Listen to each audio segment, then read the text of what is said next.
네, 많은 분들이 논문을 쓰면서 이 논문과 관련된 연구 설계를 하게 되죠. 뭐 기본입니다. 연구 설계를 하는 것은 설마 연구 설계도 안 하고 설계 없이 그냥 바로 다이렉트로 논문을 쓰는 경우는 아마 없으시겠죠. 뭐 그럴 수도 없고 혹시 설계 없이 논문을 쓴다 이런 생각을 가지고 계시면 정말 위험한 발상입니다.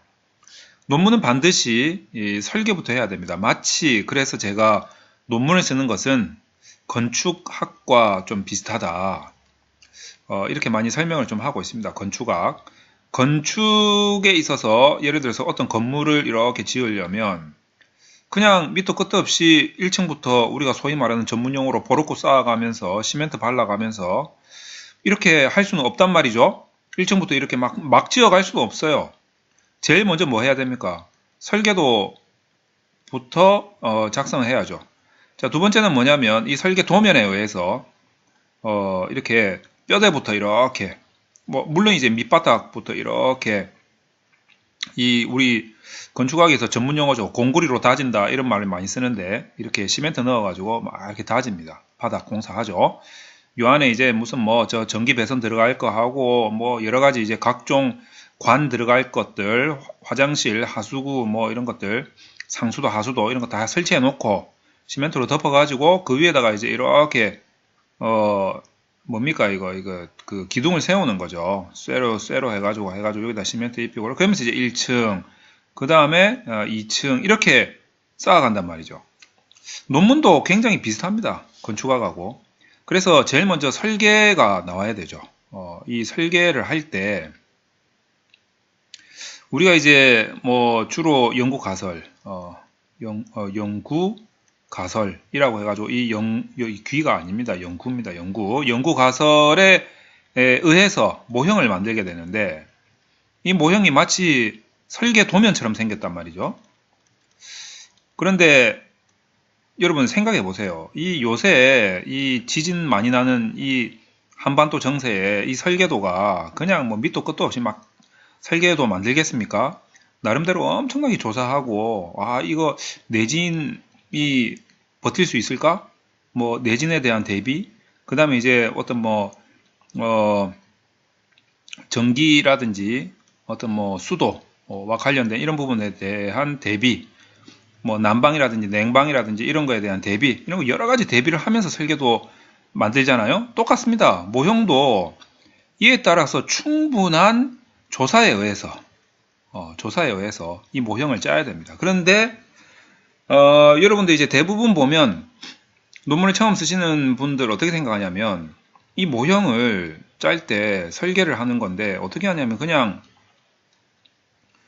변수가 여기 있으니까 여기도 한번 넣어보고 여기도 한번 넣어보고 이렇게 한번 넣어보고 이렇게 하다가 여기는 여기 한번 넣어보고 기분이 좀 안 좋네 그럼 여기도 한번 넣어보고 이렇게 그냥 본인이 판단해서 상식적으로 이 맞지 않느냐 본인이 판단해서 그날 기분에 따라 그날 날씨에 따라서 그냥 막막 이렇게 모형을 짜는 경우가 있습니다. 제가 말이 좀 과해서 그렇지 실제로 뭐 막은 아니지만 나름대로 그냥 즉흥적으로 이렇게 모형을 짜는 경우들이 굉장히 많고 또 현장에서는 일부이겠습니다만 어떤 지도 교수님에 의해서 이렇게 그냥 뭐 별거 없어요. 그냥 이렇게 한번 해보자. 뭐 이런 식으로 해가지고 모형을 만드는 경우가 많이 있다라는 거죠. 근데 이게 뭐 상식적으로 말은 되겠죠. 왜냐하면 만약에 여러분들이 사회과학을 하시는 거라면 사회과학의 본질이 뭡니까? 경험의 학문 아닙니까? 인간이라면 누구나 인간으로 태어났으면 직접 또는 간접적으로 해봄직한 있을 법한 것들을 굳이 그거를 이론으로 만들겠다 하는 것들이 바로 사회과학자의 임무이기 때문에 인간이라면 상식적으로 다 누구든지 직접 간접적으로 경험을 했기 때문에 그럴듯하다. 뭐 좀 뻔해 보인다. 라는 것들이 사회과학의 연구 모형의 대부분입니다. 그거를 가지고 또 무슨 뭐 이거 뻔하지 않느냐라고 비판하는 사람도 사회과학자로서의 좀 자질이 부족한 거고 또 그렇다고 무작정 그냥 뭐 뻔한 거 그냥 막 그어 대는 것도 사회과학자로서 자질이 부족한 거죠. 어쨌거나 사회과학은 이런 경험의 학문이기 때문에 인간으로 태어나서 누구든지 상식적으로 뭐 그럴 수 있다라는 것을 굳이 이것을 논리적으로 서술해서 이론화시키는 이런 거란 말이죠. 그렇기 때문에 막 그어도 될 법해요. 막 그어보는 거지 뭐 이렇게 해도 될 법하지만 중요한 건 논문의 세계에서는 자 이게 이제 중요합니다. 오늘의 하이라이트입니다. 논문의 세계에서는 그래 이렇게 그렸다 칩시다. 중요한 건 이걸 나중에 이것들이 전부 다 내 연구 가설이 될 텐데 연구 문제가 되겠죠. 그러면 논문에서 중요한 게 뭡니까? 이것도 푸는 것도 중요하지만 푸는 것도 문제인데 첫 번째 문제인데 그거보다 더 중요한 거는 이 가설이 왜 제기되었는가에 대한 논리적이고 이론적인 근거, 다시 말해서 이게 이제 이론적 배경이 되겠죠. 이 배경을 도대체 어떻게 서술하려고? 어떻게 서술하실 거냐 이거죠. 어떻게 서술할 거냐. 이 근거를 어떻게 서술하려고? 이 근거에 의해서 이 문제 제기를 합니다. 이게 논문에서 가장 중요한 연구의 목적인데, 예? 목적이 뚜렷하지 못한, 이게 서술이 잘못되면 목적이 뚜렷하지 못한 그런 논문을 왜 쓰냐 이거죠. 자, 가장 중요한 거는 이제 이 논리적이고 이론적으로 이 문제 제기를 한 걸 어떻게 서술할 건데, 다시 말해서 주로 보면 이제 하는 방식이 선행연구에서 이런 부분들이 확인이 되었다. 그러나 선행연구에서 이런 연구를 함에 있어서 어떤 한계가 있었다. 어떤 문제가 있었다.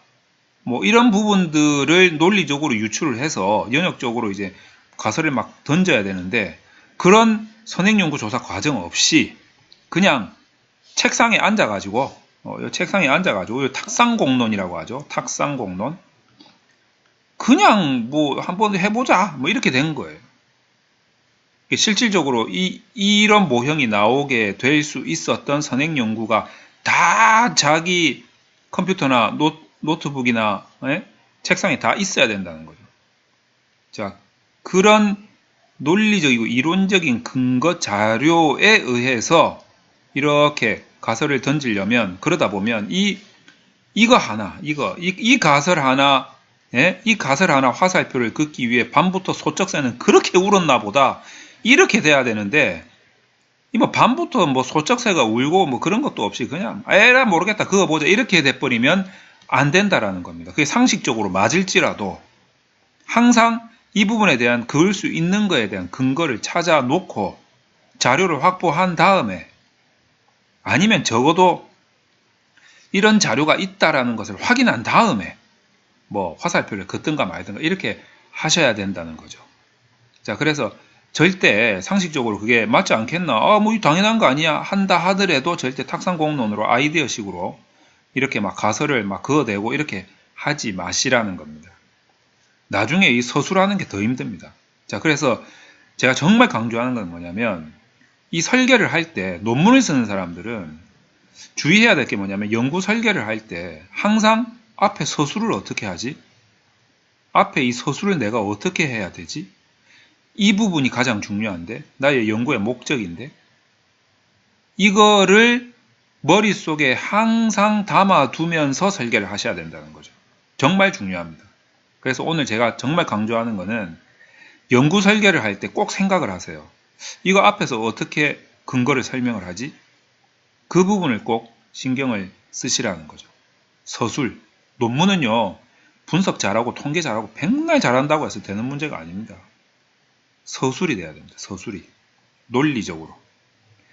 독자들이 이해를 할 수 있도록. 자, 그래서 이 부분을 항상 신경을 써야 된다. 그러면서 설계를 해야 된다. 마지막으로 강조를 하면서 마치도록 하겠습니다.